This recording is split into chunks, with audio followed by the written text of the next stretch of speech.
Jadi ini adalah kesimpulan kita untuk bagian pertama kuliah material nano.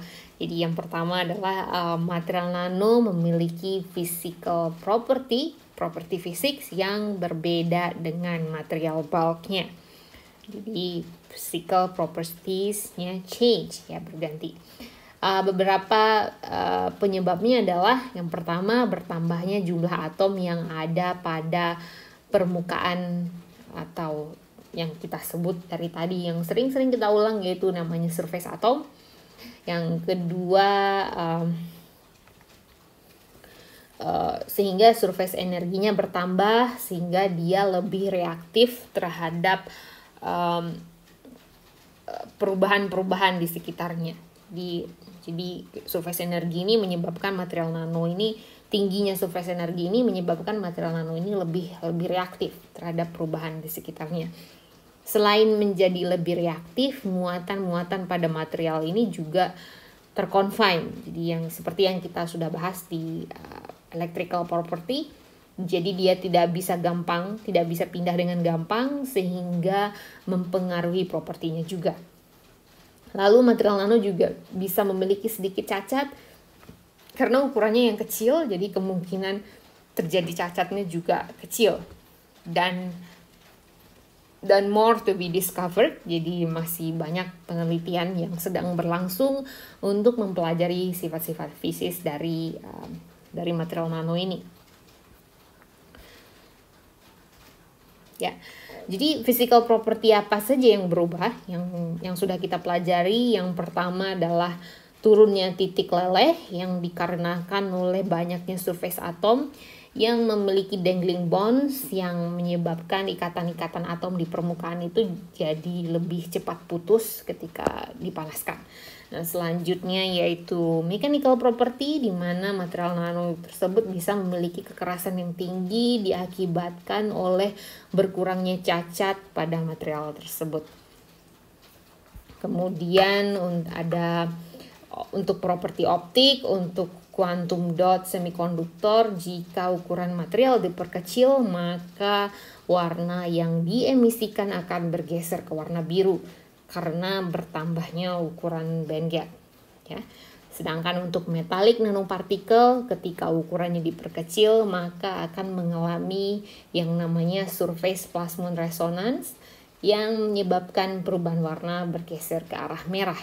Nah, selanjutnya untuk electrical conductivity, electrical property ini bisa naik, bisa turun jika fenomena surface scattering, ya, di mana perpindahan muatan pada permukaan menjadi terganggu, mengalami pemendaran, istilahnya ya, scattering, ya, maka konduktivitas akan turun. Namun jika susunan atomnya menjadi lebih teratur dan memungkinkan muatan pembawa arus, ya, elektron berpindah dengan sangat cepat, maka konduktivitas bisa naik. Ini seperti yang terjadi pada CNT yang memiliki fenomena ballistic transport. Jadi di mana muatan tidak mengalami scattering sehingga dapat menghantarkan arus dengan lebih cepat. Kemudian ada magnetic property. Jadi juga sudah kita diskusikan bahwa material ferromagnetik akan berubah menjadi super paramagnetik karena energi aktivasi untuk merubah arah magnetisasi menjadi sebanding dengan energi termal dari lingkungan, sehingga arah magnetic momennya itu dapat berubah dengan mudah. Keuntungannya adalah properti material nano ini bisa berubah dengan ukuran. Jadi Anda bisa mengatur properti material nano dengan mengatur ukurannya, ya. Nah, selain yang sudah kita sebutkan sebelumnya, di sini juga ada contoh lain, misalnya pada bidang katalisis, ya, reaksi katalisis yang melibatkan nanokatalis akan lebih cepat karena surface to volume ratio-nya lebih tinggi, jadi reaksinya lebih cepat. Terus untuk electrical tadi juga kita sudah singgung, tergantung dari materialnya bisa naik atau bisa turun. Nah, apakah scatteringnya itu menjadi bertambah atau berkurang. Jadi kalau di metal ini biasanya ketika kita rubah menjadi nano ini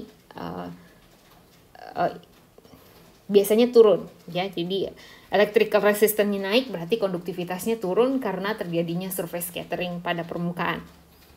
Jadi kebalikannya dari CNT ya.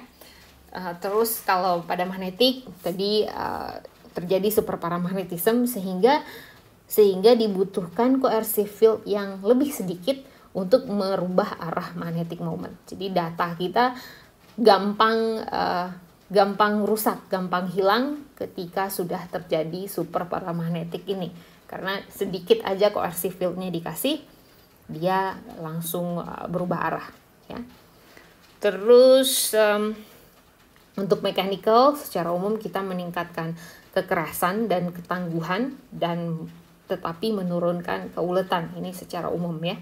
Untuk optical kurva serapan bisa bergeser sesuai dengan ukuran material nano. Jadi jika metal menjadi jadi pada metal terjadi surface plasmon resonance, dan jika pada semikonduktor terjadi quantum confinement sehingga band gapnya berubah, yang akan merubah properti properti optik dari material tersebut. Ya, jadi demikian untuk kuliah material nano bagian pertama.